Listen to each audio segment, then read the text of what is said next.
man salaka tariqan yaltamisu fi ilman salallahu bihi tariqan ilal jannah. Siapa yang menempuh jalan cari ilmu, Allah mudahkan jalannya menuju surga. Ibnu Rajab Al-Hambali menyebutkan jalan di sini, siapa menempuh jalan? Ada dua model. Ada nama jalan konkret dan jalan abstrak ya. Jalan hissi atau konkret ya. Dan jalan maknawi atau apa namanya? Abstrak. Kalau jalan hissi maksudnya konkret benar-benar konkret. Ya misalnya pergi ke masjid, misalnya pergi ke masjid untuk ilmu, ke kajian-kajian. Jalan benar-benar naik motor, pergi ke sana, pergi ke masjid, tempat mungkin ke rumah ustadz, kajian mungkin ke rumah ustadz misalnya. Atau pokoknya dia berjalan entah kemana. Para sahabat, para ulama dulu mereka pergi ke tempat yang jauh untuk majelis ilmu. Ini namanya benar-benar kita berjalan.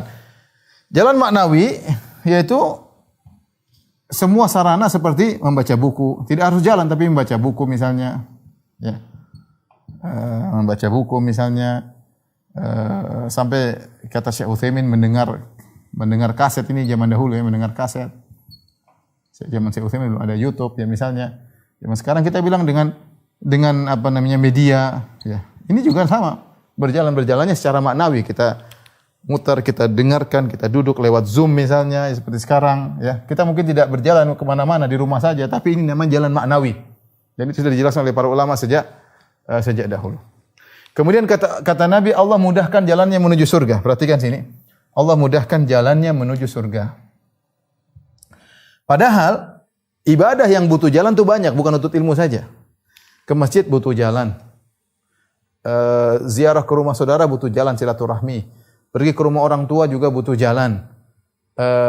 Umrah juga butuh jalan, haji juga butuh jalan. Namun Nabi hanya menyebutkan barang siapa yang menempuh jalan dalam rangka mencari ilmu. Nabi tidak mengatakan barang siapa menempuh jalan dalam rangka berhaji, dalam rangka umrah, dalam rangka silaturahmi, dalam rangka membantu fakir miskin. Nabi hanya mengatakan barang siapa menempuh jalan untuk mencari ilmu. Padahal banyak ibadah yang dilakukan juga dengan jalan selain untuk ilmu. Apa rahasianya? Kenapa Nabi hanya menyebutkan siapa yang menempuh suatu jalan untuk mencari ilmu, Allah mudahkan jalannya ke surga? Kenapa dikhususkan penyebutan jalan menuntut ilmu? Karena kata Ibnu Rajab Al-Hambali rahimahullah ta'ala bahwasanya menuntut ilmu adalah jalan tercepat menuju surga dan jalan termudah menuju surga. Ini dua sebab.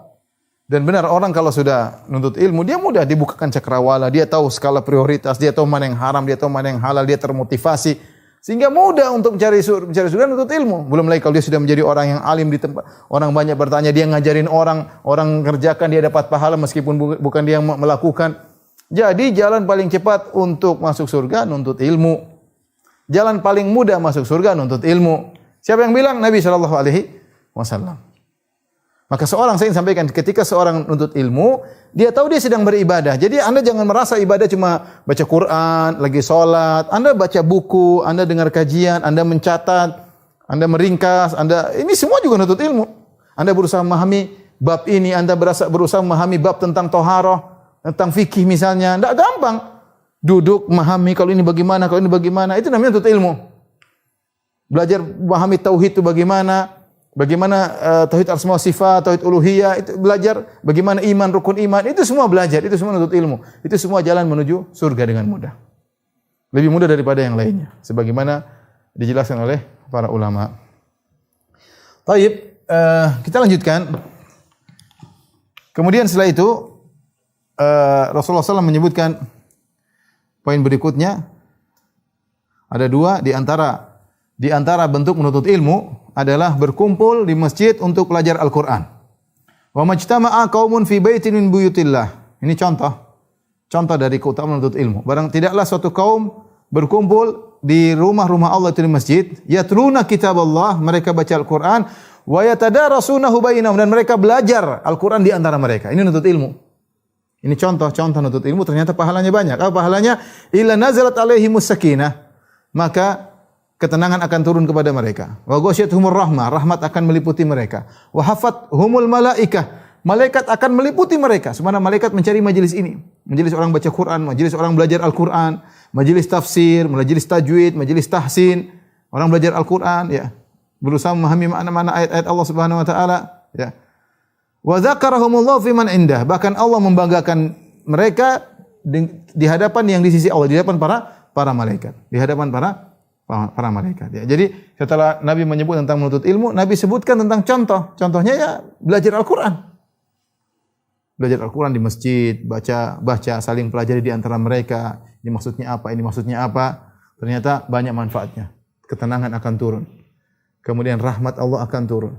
Malaikat akan meliputi mereka. Allah akan membanggakan mereka di hadapan para malaikat. Ya.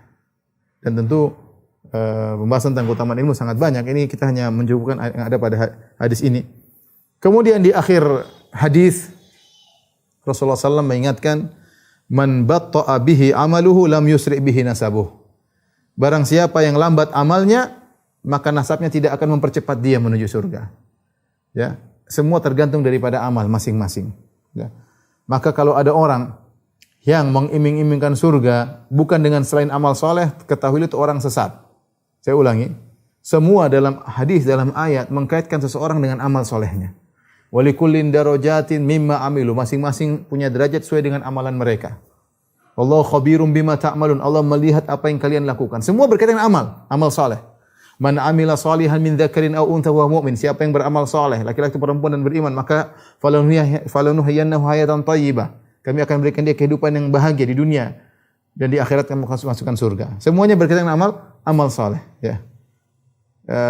Udkhulul jannata bima kuntum ta'malun, masuklah kalian surga dengan amal kalian yang kalian lakukan, ya. Kalau ada yang mengatakan mau surga dengan cara foto dengan kiai misalnya, surga dengan mencium tangan kiai misalnya, masuk surga dengan bayar jadi anggota ini misalnya, ya ini semua khurafat, ya. Masuk surga karena kamu nasabnya begini, maka kamu akan masuk surga, ini khurafat. Khurafat semuanya, tidak ada. Ya. Kalau kita keturunan ini, maka kita adalah nasabnya nasab emas. Mau diletakkan di comberan manapun tetap saja emas, ini khurafat. Ya akhi, ente masuk surga dengan amal. Amal sebab untuk mendatangkan rahmat Allah. Masuk surga tentu dengan rahmat Allah Subhanahu wa taala, tapi sebab mendapatkan rahmat Allah adalah dengan amal saleh. Dengan amal saleh, ya. Inna rahmatallahi qaribun minal muhsinin. Kata Allah, rahmat Allah dekat dengan orang yang berbuat ihsan, itu berbuat kebaikan. Berbuat kebaikan. Maka kalau seorang ternyata nasabnya tinggi, tapi amalnya sedikit, tidak bermanfaat nasabnya. Ibnu Mas'ud bercerita pada hari kiamat kelak ketika ada orang melewati sirat. Ya. Maka kemudian dia jalan dengan tertatih-tatih, dengan sangat lambat. Dia mengatakan dengan sangat lambat, dia berkata, "Ya Rabbi, lima abta'ta bi." Ya Allah, kenapa kau bikin aku lambat lewat sirat? Sirat sangat jauh, lama sekali. Enggak sampai ke ujung sana. Lima abta'ta bi, ya Allah, kenapa kau bikin aku lambat? Kata Allah Subhanahu wa taala, "Lam ubti bika, aku tidak buat kau lambat. Walakin abta'a bika amaluk." Tapi amalmu yang bikin kau lambat. Amalmu yang tidak bagus sehingga buat kau lambat berjalan di atas sirat. Di antara faedah menarik dari Ibnu Rajab Al-Hambali, dia mengatakan dalam kitabnya Jami' Hikam, dia mengatakan bahwasanya seorang kalau menuntut ilmu di dunia, berjalan menuntut ilmu dimudahkan berjalan di atas sirat. Dimudahkan berjalan di atas sirat. Maka seorang jangan terpedaya dengan nasabnya yang tinggi. Tidak ada faedahnya. Mau keturunan ini, keturunan anu, keturunan siapapun, ya. Tapi kalau orang nasabnya tinggi disertai dengan amal, maka dia akan lebih mulia daripada orang biasa. Ya, dia akan lebih mulia daripada orang biasa kalau nasabnya memang keturunan ini, misalnya keturunan Bani Hashim, Ahlul Bait. Kalau amalnya baik, maka dia akan lebih spesial daripada yang tidak bernasab Ahlul Bait, ya. Makanya Islam mengingatkan akan hal ini, kata Allah, "In akramakum indallahi atqakum." Sungguh yang paling mulia di antara kalian yang paling bertakwa di antara kalian. La fadla li Arabi ala ajami, tidak ada keistimewaan orang Arab di atas orang Ajam. Wala ajami ala al-Arabi, dan tidak ada keistimewaan orang Ajam selain non-Arab kepada orang Arab. Walal abyad ala al-aswad, tidak juga keistimewaan orang kulit putih dengan di atas kulit hitam atau sebaliknya, illa bitaqwa, kecuali dengan bertakwa. Kullukum min Adam, kalian semua kembali kepada Adam, wa Adam min turab. Dan Adam dari tanah, kalian semua berasal dari tanah. Bukan berarti orang nasabnya tinggi kemudian dia mudah masuk surga, enggak. Makanya Nabi SAW mengatakan kepada keluarganya, Nabi berkata, "Ya Bani Abdul Muttalib, wahai paman-pamanku, angkidhu anfusakum, la ughni ankum minallahi syai'a." Selamatkanlah diri kalian dari neraka jahanam, aku tidak bisa membantu kalian. Sampai Nabi mengatakan, "Ya Safiyatu, ammatu Rasulillah, wahai Safiyah, bibinya Rasulullah, angkidhi nafsak, selamatkan dirimu, la ughni anki minallahi syai'a, aku tidak bisa tolong engkau." Nabi berkata kepada Fatimah, "Ya Fatimah bintu Muhammad, wahai Fatimah putri Muhammad, putriku. Salini mimali ma syi'ti, kalau kau minta harta aku akan kasih, silakan minta. Tapi ingat, angkidhi nafsak, selamatkan dirimu, la ugni anki minallahi syai', aku tidak bisa menolong engkau dari Allah Subhanahu wa taala." Nabi umumkan di hadapan para saudara-saudaranya, kerabat-kerabatnya ketika turun firman Allah, "Wa anzir ashiratakal aqrabin." Berilah peringatan kepada kerabatmu yang terdekat. Maka Nabi berteriak memanggil mereka, Nabi beri peringatan, "Selamatkan diri kalian, selamat diri kalian, selamatkan diri kalian." Oleh karenanya sekarang Bilal, apa nasabnya? Enggak ada. Habasyi. Enggak ada darah Arabnya, Habasyi. Tetapi Nabi mendengar suara sendalnya di depan Nabi di surga, luar biasa. Salman Al-Farisi dari Persia, bukan dari Arab. Ya. Tetapi orang mulia, penghuni surga. Ya.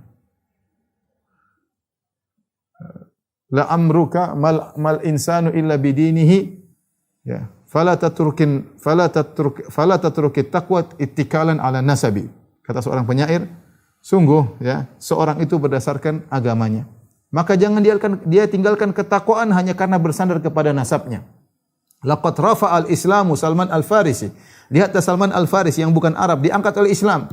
Wa qad wada'al kufru nasiba Aba Lahabin. Lihatlah kekufuran, kesyirikan telah menjatuhkan Abu Lahab yang nasabnya tinggi, paman Nabi, ya. Gara-gara kekufuran nasabnya dia jadi rendah di sisi Allah Subhanahu wa taala. Ya.